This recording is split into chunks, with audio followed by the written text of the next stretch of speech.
Welcome to Pomegranate Health, a podcast about the culture of medicine. I'm Mick Cavazzini for the Royal Australasian College of Physicians. Last November, the British High Court was asked to determine the fate of Indi Gregory. She had been born in February at a Nottingham hospital with very complex medical needs. There was intestinal malrotation for which she underwent corrective surgery, and hydrocephalus that was managed by placement of a shunt. She also had multiple heart defects, including a hole in the ventricular septum and a pulmonary valve stenosis.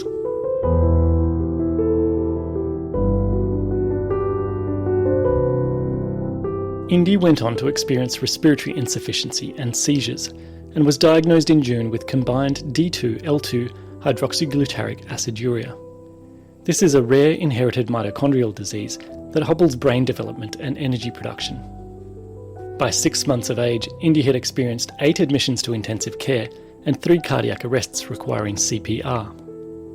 Medication did reduce the frequency of oxygen desaturation episodes, but there was no prospect of broader improvement in her condition. On September 6th, Indi was again admitted to the ICU and placed on multi-organ support. This time, medical staff advised the family that it would be more humane to withdraw life-sustaining treatment than to prolong Indi's grim condition. This proposal was rejected by the girl's parents, and so, 5 weeks later, the Nottingham University Hospital's NHS Trust sought permission from the High Court to take this decision against the parents' wishes. The presiding justice, Sir Robert Peel, was presented with statements from various specialists that the otherwise unresponsive child did show signs of pain and distress from the repeated invasive interventions.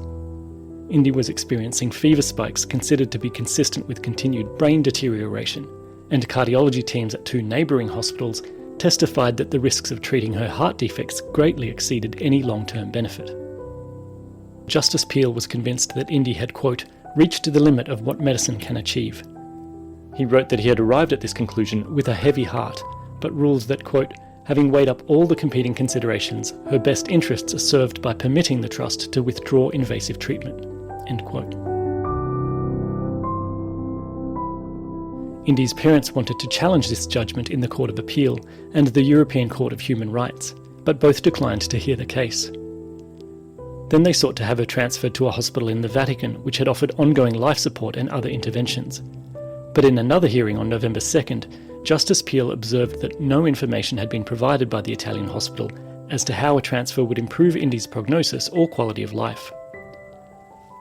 1 week later, the day came round for Indi to be extubated. Once again, the High Court heard from the conflicting parties, as Indi's parents had understood that the extubation could be performed in their home. However, the medical team had determined that a home transfer would make it too hard to manage complications. The family didn't learn of this because of the ongoing communication rift, a sad fact that was recognised by Justice Peel in his final judgment in favour of the NHS Trust. Today's podcast is about these sorts of breakdowns in collaboration between medical teams and the parents of a sick child.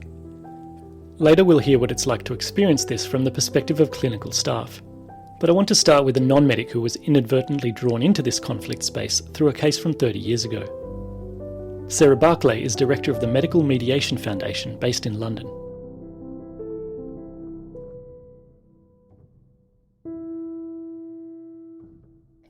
So I came to this work from many years as a medical and social affairs journalist working for the BBC.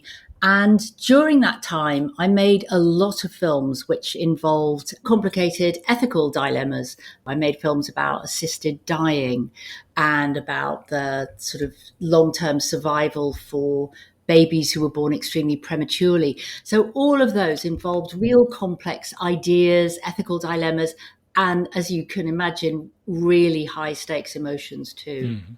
So one of the cases that really stood out for me was what was known as the story of Child B. And this was the case of a 10-year-old girl who had relapsed leukemia. Her doctors were saying there's nothing more we can do.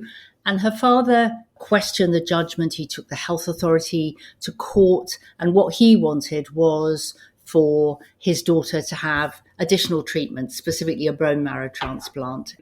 And it became a huge case internationally and nationally, which was interpreted as the National Health Service wanting to ration treatment.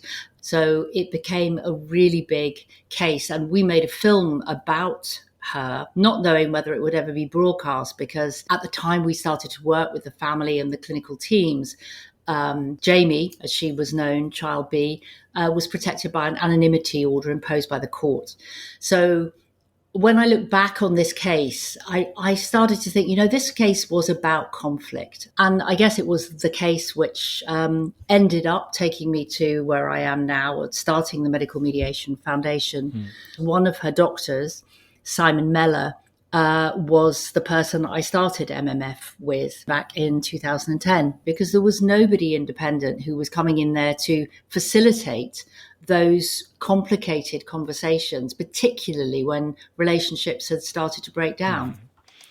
So in 2014, just 10 years ago now, there was another high-profile case that you've said influenced your thinking and the practice of the MMF. So this was the case of Asher King, who was 5 years old when he underwent surgical resection for a medulloblastoma. His parents didn't want him to undergo conventional chemotherapy because they believed that proton beam therapy would result in fewer side effects. So the family insisted on taking Asher to Prague for treatment. The hospital refused to discharge him. In response, the parents snuck out of the hospital and out of the country. UK authorities issued a warrant for their arrest, and there was a predictable outcry from the British public and the then Prime Minister. Once this had all settled down, you were invited to Southampton to help staff deal with the pressure they had been experiencing. What did you find? It was extraordinary, really. I mean, we had gone to do a debriefing with the staff, and we thought, well, maybe 5 people will turn up. I think there must have been around 50 people who came into that room, and we gave them an opportunity to talk about the impact that case had had on them. And it was really palpable, the distress that many of them had felt. They had been the subject of hate mail, of threatening phone calls. They were frightened of coming into work. And some of them really didn't feel supported by the senior management team in the hospital. They said, we didn't have a pathway to follow when this situation arose. We didn't know what to do. And we felt that we were, in a sense, just left to get on with it. So we turned to a really interesting book by the surgeon, American surgeon Atul Gawande, called The Checklist, where he had tried to create a structure to support clinical teams in operating theatres to minimise the possibility of clinical risk. And that was essentially around communication. It was around making sure that the team in that room were feeling safe, were able to communicate with each other, were able to identify any sources of potential error or clinical risk. And I thought actually that might be a very helpful template or model to use to start thinking about creating a pathway for managing conflict. So the conflict management framework has been through various pilots and iterations. It was tested by an oncology team in Perth back in 2017 and in 3 UK hospitals. So Asher King did end up receiving proton beam therapy in Prague, and in 2022 was reported to be in remission, but with ongoing neurological disability. But the story highlights how such cases are made more likely with the ever-advancing progress of medical care. In fact, Dr. Peter Wilson at Southampton Hospital told the BBC, quote, 10 years ago, such cases were almost unheard of in paediatrics, but now most NHS trusts at the moment will be dealing with something like this as best they can with the families, end quote.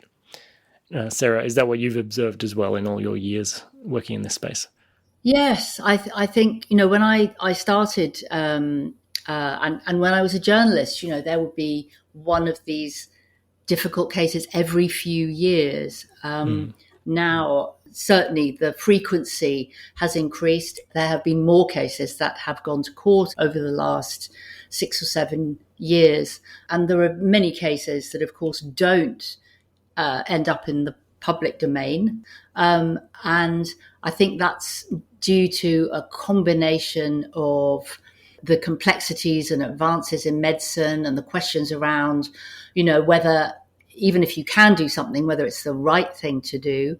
So yes, there has been a rise in the complexity and the frequency of conflict and the impact on families, the impact on staff is huge. I mean, there's a recent Nuffield Council report on disagreements in the care of critically ill children.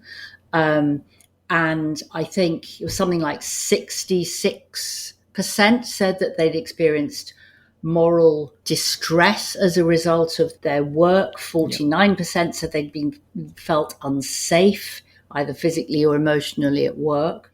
And interestingly, they also, 61% said, that they thought there was less trust generally in healthcare professionals. Yeah. And I've certainly heard parents walking down hospital corridors saying, you've got to challenge the doctors, you can't just believe them, you can't just take it on trust. And that leads to quite a lot of situations where there is challenge, and often very justified challenge. Families want to ask questions. But for the professionals on the receiving end of that, with time pressures, that can sometimes lead to a sense of frustration and, on their part, feeling that all of their years of training and expertise kind of don't count for anything. And that's a really difficult place for them to be too. Because when conflict arises and you feel that you're being attacked, often the instinctive fight or flight response is sparked.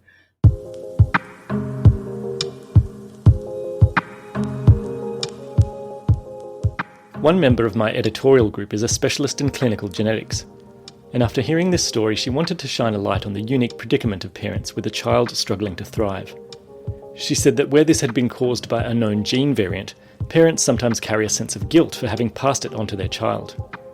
It's understandable then as to why they might feel compelled to do everything possible to compensate for this.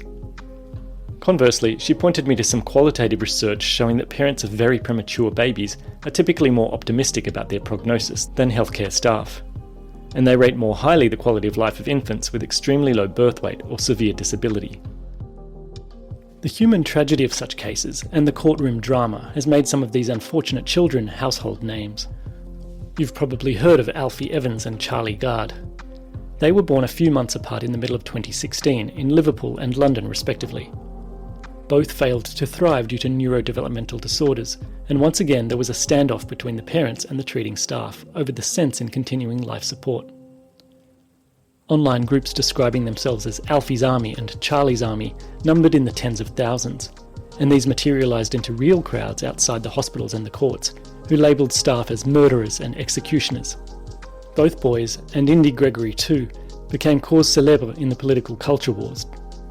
Hard-right politician and now Italian Prime Minister, Giorgia Meloni, offered to help these kids become citizens so that their transfers to the Baby Jesus Hospital in the Vatican could be facilitated. Italy is a country where euthanasia is illegal, and 70% of gynecologists have formally registered as conscientious objectors to performing abortions, though that procedure is permitted in law. While the advocates for prolonging the lives of such children easily find platforms in the media, the people treating them are bound by the code of patient confidentiality. So there's often a sense from staff of being silenced in the court of public opinion, of being unable to communicate just how in tune medical teams and even the courts are with the best interests of suffering children. Fortunately, it's only in a minority of cases that the conflicts over end-of-life treatment escalate to the extent that we've heard. There is evidence from a Californian health system that families can be convinced of the merits of withdrawing treatment 95% of the time. That being said, there are all sorts of everyday decisions in care that can also lead to friction and feelings of moral injury. The reluctance of some parents to present their kids for childhood immunisation is one such example. Let's hear now how these friction points, big and small, are experienced by healthcare workers. These three women were working at Starship Hospital, Auckland, when in 2017 a medical scenario developed quite similar to the British ones we've heard about already. Out of courtesy to all involved, I've been asked not to rake over the coals in any detail. In a review for the Journal of Paediatrics and Child Health, it's simply written that the devastated parents of the sick child lost trust in the clinical team and became hypervigilant over all decisions and interventions. Meanwhile, staff became reluctant to work in the bed space and came under added pressure as some media commentary became critical of the hospital's position. Senior clinicians sought to better prepare their staff for these kinds of interactions with families, or whānau as they say in Aotearoa. That's how they came across the Medical Mediation Foundation, and they invited Sarah Barclay to Auckland to provide some training. Leading the Starship Hospital initiative was psychiatrist Louise Webster. Other staff champions were nurse specialist Fee McIver and paediatric intensivist Fiona Miles. I'm Louise Webster. I'm a child psychiatrist and paediatrician, and I work in Starship in the consult liaison team, which is a mental health team that works with children with chronic physical medical illnesses. I'm Fee. I've been working at Starship for 23 years. I'm a nurse practitioner in training. I'm Fiona Miles. I'm a paediatric intensive care doctor. I've been at Starship for about 25 years. And we look after the sickest children in the country, not just from Auckland. Thank you. And Fiona, you wanted to open with a karakia. Okay. Whakataka te hau ki te uru, whakataka te hau ki te tonga, kia mā kina kina ke uta, kia mā taratara ki tai, e hi ake ana te atakura, he tio, he huka, he hauhu, tihei, Māori ora. Kia ora. Kia ora. Kia ora koutou. Thank you for that. Observational studies suggest that conflict with families in the paediatric setting occurs in as many as half of ICU cases, and that 70% of ICU staff will have some such episode in any given week of practice. Louise, would that have been your experience at Starship? It certainly would be. I think often when it's in a paediatric ICU setting, it's very laden because children are so special and families really, really struggle with some of the messages that have to be delivered. So certainly we were seeing a lot of conflict in that setting. I think there was still conflict everywhere else in the hospital, but perhaps it didn't get highlighted as much because it wasn't translating into a life or death situation. Sarah, one of the early bits of research you published in 2016 was a survey of staff at Evelina Children's, a 280-bed teaching hospital in London. Over a 6-month period, there were 136 individual episodes of conflict reported, and they came from all departments. I was expecting intensive care to have the lion's share, but that was actually 5th down the list, a bit behind ENT, cardiology, and with half as many incidents as general medicine and neurology, which came out on top. Were there any common features in the types of cases across those varied settings? I think in the areas where most conflict was being seen, there was difficulties of poor prognosis. They were often children who were being looked after by many different teams with real complexities, complex conditions.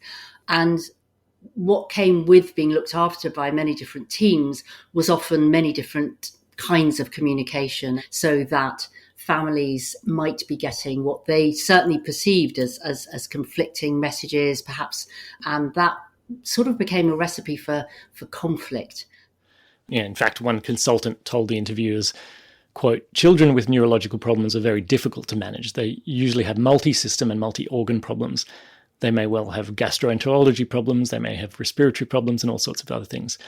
I think the managing of parental expectations in neurology is extremely difficult because it's very difficult to prognosticate." That comment revealed to me that it's not necessarily about the acuity or the urgency, but uncertainty plays a big part. Is that right, Fiona?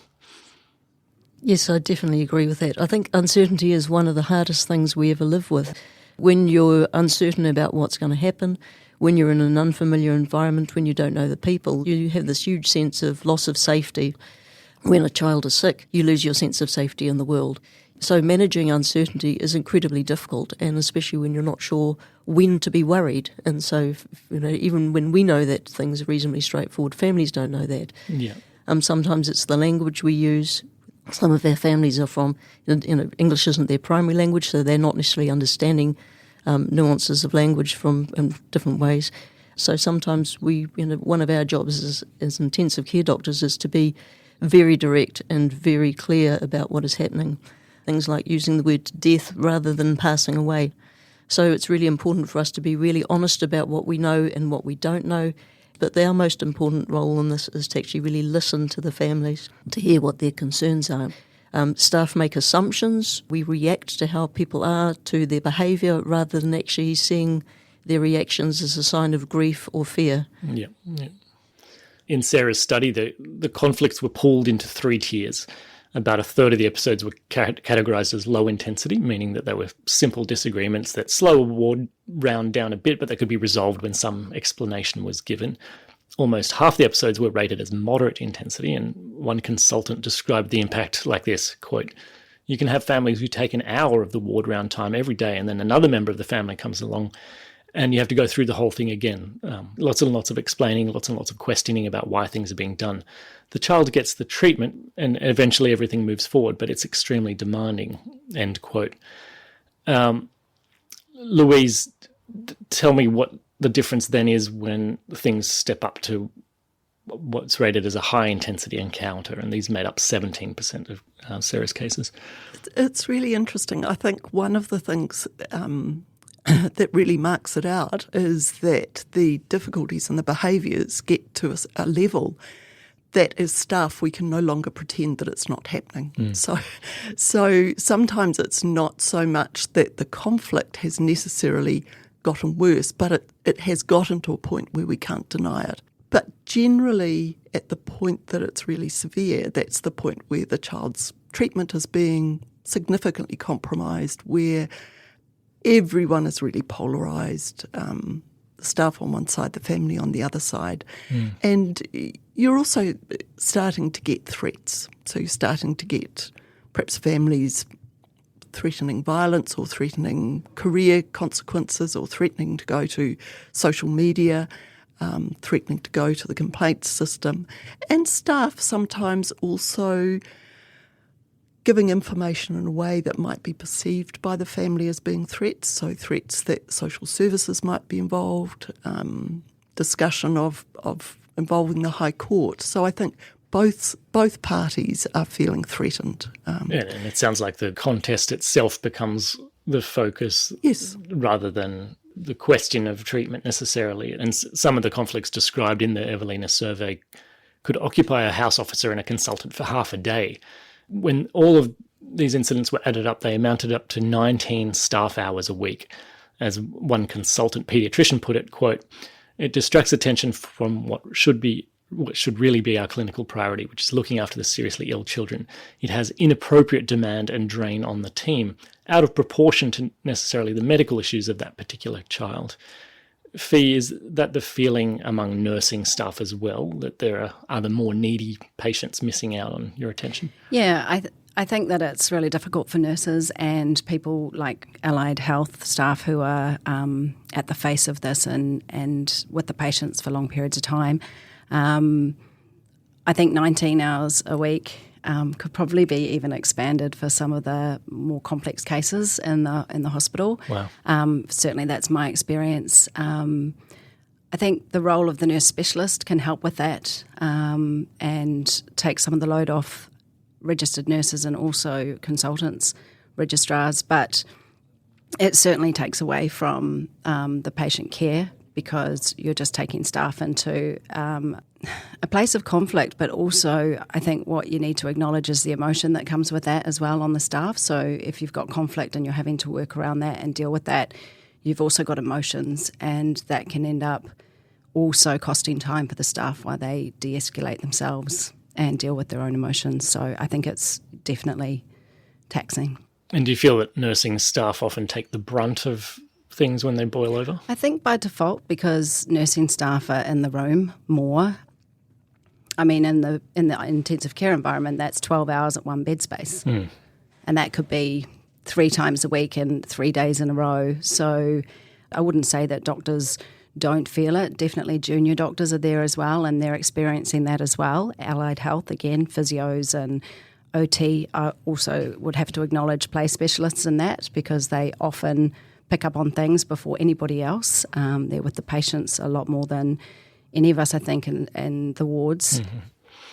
The Conflict Management Framework, or CMF, was referenced in a consensus document published in the 2019 Archives of Disease in Childhood. It was endorsed by the Royal College of Paediatrics and Child Health, but described as neither exhaustive nor obligatory. One of the recommendations is to develop skills within your service to recognise early the development of conflict. So, Sarah, can you describe some of the signs or behaviours to be most sensitive to? Well, you might see parents avoiding conversations. You might see parents avoiding meeting certain professionals. They might start requesting not to have particular nurses at the bedside looking after their child. They might request, or perhaps not request, they might say very firmly they don't want to talk to particular doctors, people looking after their child. And so there's a sense of them starting to withdraw, to disengage from communication with the professionals. And so you get that sense of positions becoming quite entrenched. And of course, you might see that in body language, in people turning away, in parents perhaps refusing to make eye contact, just withdrawing. And those are quite subtle signs. And what we've seen is that they're often not understood and they're often not picked up. So by the time we really see things becoming more severe, those might have been going on for quite a long time. And less subtle, perhaps, is when the family then starts, recording conversations, taking notes, trying to exert some control on the situation. At what point would a clinical team come to a mediator like you, and what can you bring to that situation when it's gotten that tense? Often I'd say they come far too late, and that is partly because paediatricians are fantastically tolerant, generous human beings, and they think, we are paediatricians and we should be able to sort this out for ourselves. We are good communicators, and they really are most of the time. But I think what we're talking about here is the impact that conflict can have on the ability to communicate in a calm and compassionate way. Often the point at which people will come to us is if the impact on the care and the treatment and the decision making for that child has become really affected, and the family may be refusing certain treatments. And so there is a direct clinical consequence for the child. And the third thing really is that the impact on the team has become very significant. And it can take a long time for that to be acknowledged and for there to be consensus within a clinical team that maybe they need some help. And I think there's a sense of failure around that often. We would say it's a brave thing to do, to acknowledge that for whatever reason, you can't sort this out for yourselves and you need somebody with a different skill set to come in and help. And I imagine having you come in from outside the institution does give a sense of being a third party, an independent voice. But depending how far the situation has progressed in-house, Louise, the family sometimes may request or demand a second clinical opinion. On the other side, have you ever proposed this yourself as a way to kind of diffuse the us versus them mentality? Yes, I have. And there may be things that I as a clinician have missed. There may be things that I've overlooked. I think it's really helpful for people to be able to have someone completely independent come and review the facts. And that is often very reassuring for families. And the second thing is recommending that it get taken to the ethics committee, particularly when there start to be ethical dilemmas about what sorts of things can and should remain within the domain of parental choice, really. And sometimes we do face that with decisions where there are really divided risks and benefits from a particular treatment and not a totally clear evidence-based best way to go ahead. Fiona, Dr. Fiona, consultations with clinical ethics or palliative care can be helpful, not just for end-of-life care, but also when intervention options are first being considered. But do you sometimes get the reaction from parents that you're giving up on the child when you're referring to those services? Yeah, it's interesting. I'm on the ethics committee, and I've found that actually families really appreciate us, the doctors coming to the ethics committee. We're an advisory committee. We don't tell anyone what to do. We just give different perspectives. Yeah. And our committee is made up of about 15 different people from all walks of life. So we've got lay people, we have different clinical specialist managers, we have Māori advisors.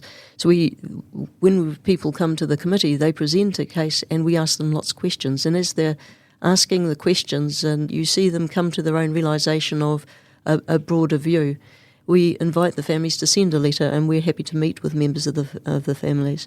We've had several whānau say actually having their voice heard, knowing that the teams are doing a robust process to really try and get the best for the child is really what really matters for them. So we've generally had positive responses to that. That's really encouraging to hear, that it is seen as a separate space to air concerns outside of the clinical questions, perhaps. And in that guideline document, there is some advice about how to deal with the media in those intensely scrutinised cases. It's suggested that all media requests should be managed by designated and appropriately trained staff. But I imagine in this day and age, they're not afraid of door-stopping clinicians on the street or connecting through social media. Fee, have you been faced with this kind of confrontation? Yeah, absolutely. I think monitoring phones on the front desk is a really hard one. If you pick up the phone, making sure that you're actually speaking to family or who they say they are. I know that we've had media try to pretend they're family members and elicit information in that form. Yeah. I've been approached coming out of the hospital after a night shift by somebody that was quite blatant and in your face.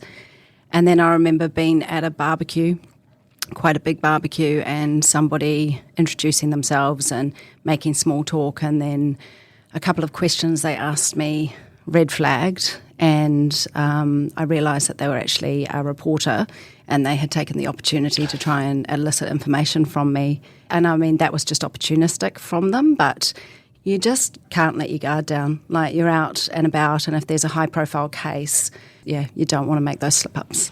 Gee, that's tough, if you can't ever really switch off. And at the pointy end, you might even have protests outside the hospital. I'm not sure if this happened in the case of Starship, or at worst, carers of the child might be disruptive within the hospital, blockading things or whatever. Can you explain what a behavioural contract is and how that can be negotiated and implemented? Yeah, I worked alongside Louise just after we worked with Sarah and Essie, and we had a situation where we used a behavioural contract, and it's not about giving a contract that says it's not punitive, it's not this is what we're going to do, you have to sign this. It's about putting something down on paper that keeps whānau and the child's best interests and safety at the forefront, but also acknowledges actually staff and people that are working in the hospitals' safety and best interests as well. We don't make people sign it as such. It's not a contract that is legally binding. It's about just having some set goals and also some behaviours around keeping people safe. I think too, often what it's doing is not only specifying what behaviours need to happen from the perspective of the family, but it's also really highlighting what behaviours need to happen from the perspective of the staff, because there are things that we do that don't work for families. So it's saying, let's keep the child at the centre of this, and what do we all need to do together, staff and family, to be able to ensure that that runs as well and as safely as possible for the child. Right. So it's a way of sort of pausing the situation and putting down what do you expect of us and what do we expect from you and how can we push ahead. So far we've been talking about how to de-escalate highly strung situations, but let's move on to the prevention of such conflict in the first place. And in the conflict management framework, this gets called stage 1.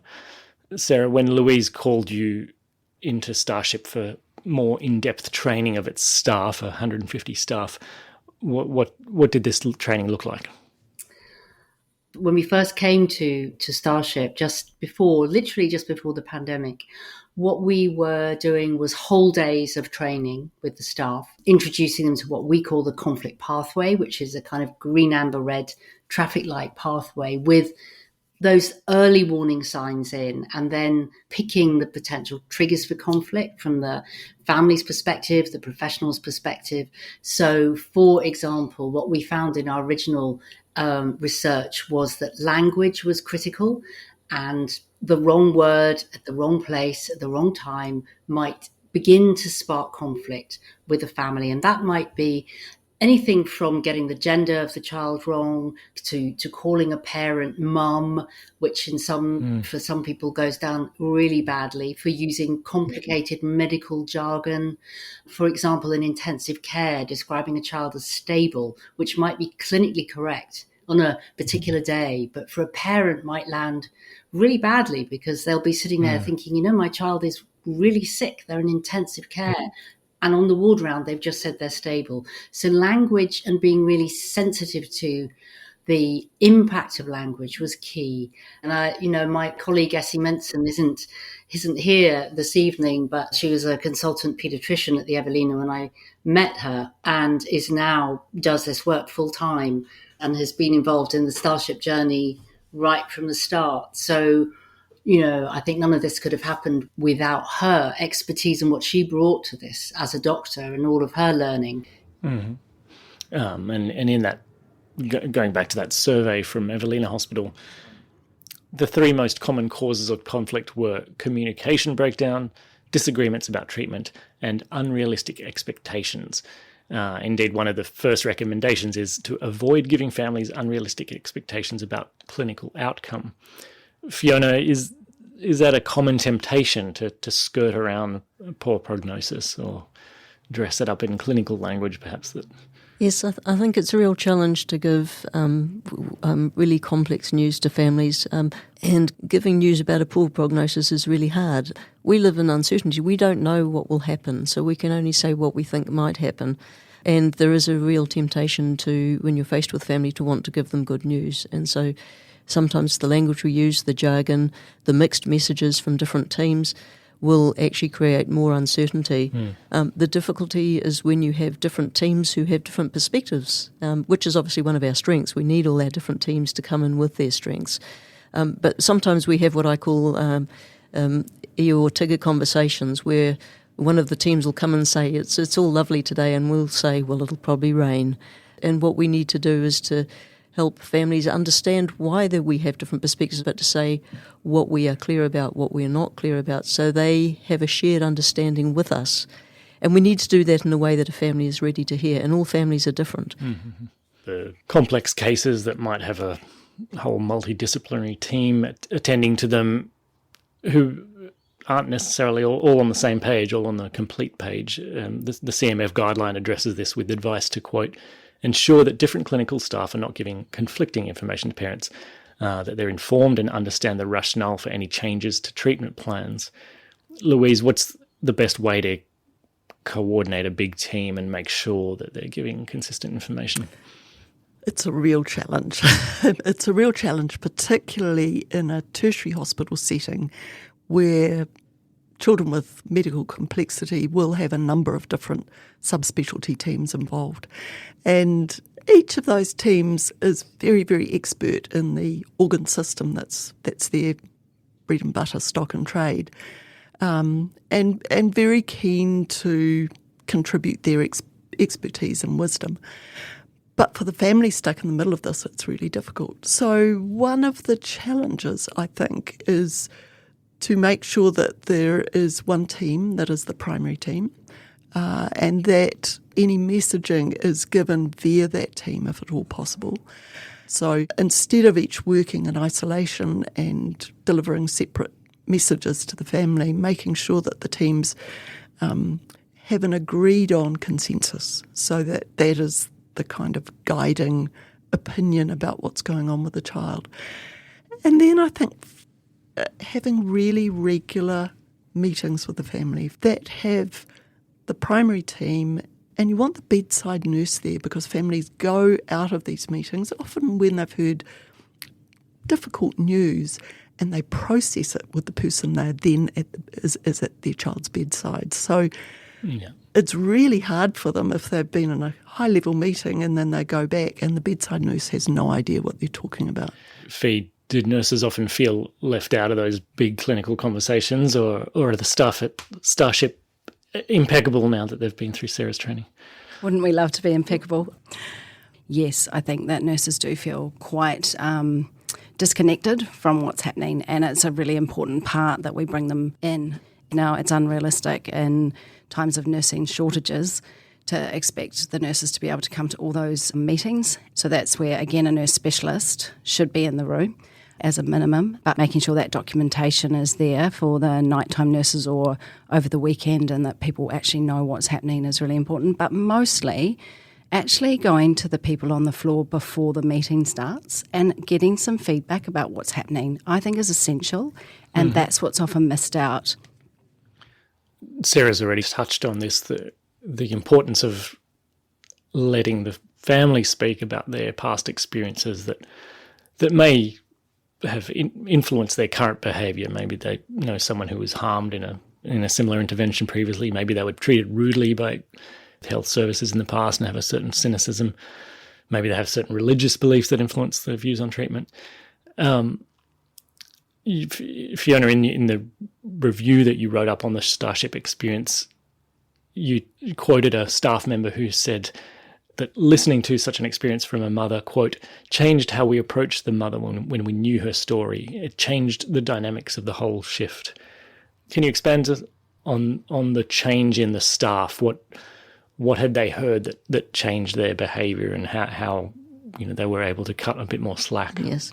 On that occasion, we were doing a ward round, and there was a mother where the child was ready to go to the ward. It had only been in the intensive care overnight. And we said that the child was fine. And she said, yes, I want to get out of here because the nurses are unprofessional. And she said that 3 times, and she was sort of withdrawn. So we came back to her after the ward round and said, we apologised for that, and said, tell us what's going on, tell us what your concerns are. And she'd been told by a junior staff nurse that her child had developed diabetes, and she was told that this had happened because the mother had given the child fizzy drinks. Now, this woman lived in a remote area. She never gave her child fizzy drinks. It was also, I think, a sign of sort of institutional racism. It's just people making assumptions based on appearance. Yeah. As this woman started telling her story, it moved from that to what her real concerns were, which were not just about the child, about the guilt, about the child being sick, about whether she'd brought the child in soon enough. It also came out about her concern about her disabled father, and that she was caring for, and how she would look after both and be in 2 different cities. And so this whole story of her whole life started unfolding, and all her real concerns, and how alone she was in that. And the other nurses who were listening, as you started to get an understanding of why this woman was angry and upset, there's real empathy. And when we know people's stories, we then want to step in and help, rather than feeling defensive about why they're behaving in certain ways. It won't go too much into the speculative treatments that families sometimes go chasing, sometimes spending lots of money to go overseas. Obviously, they're in a desperate scenario and are prepared to try anything. The internet now provides all sorts of false hope, but there was an interesting 2019 paper in the journal Critical Care Medicine titled The Value in Doing Something, where US bioethicist David Wendler discusses conversations with parents of terminally ill children.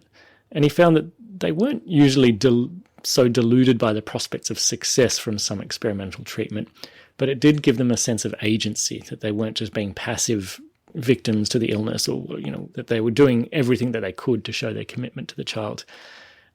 Sarah, it seems to me then that the conversations around care maybe should focus less on the statistical likelihood of success or remission and this % harm from this therapy, and instead allow the families to feel like they've done enough, they've had their say, they've influenced the care in some way.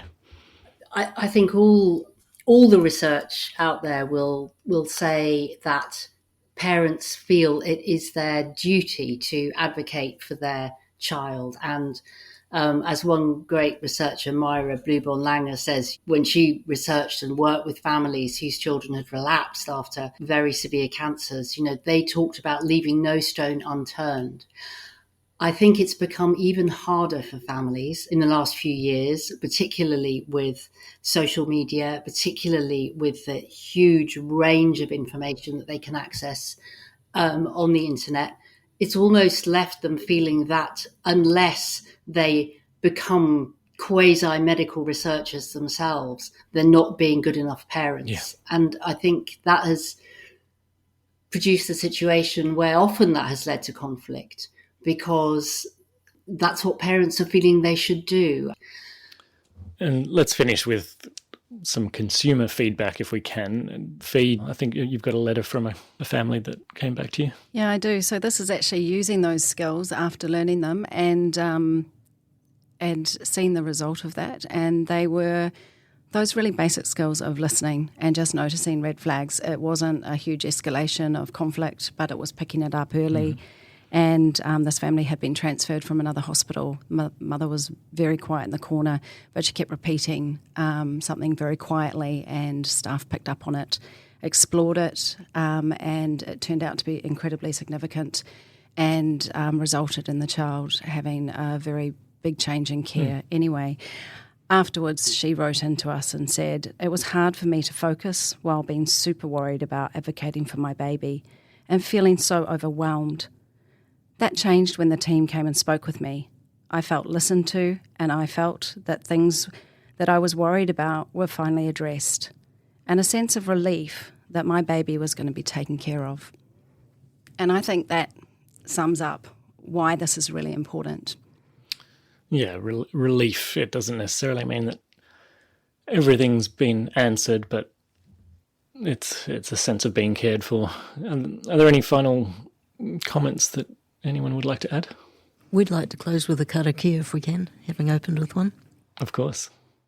Unahia, unahia, unahia ki te uru tapu nui, kia wātia, kia mama te nākau, te tinana, te wara i te ara tangata. Koe rai rongo, whakaria ake ke ronga.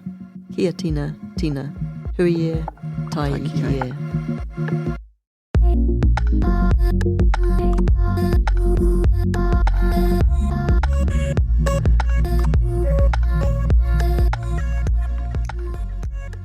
Many thanks to Fiona Miles, Louise Webster, Fiona McIver and Sarah Barclay for contributing such personal experiences to this episode of Pomegranate Health.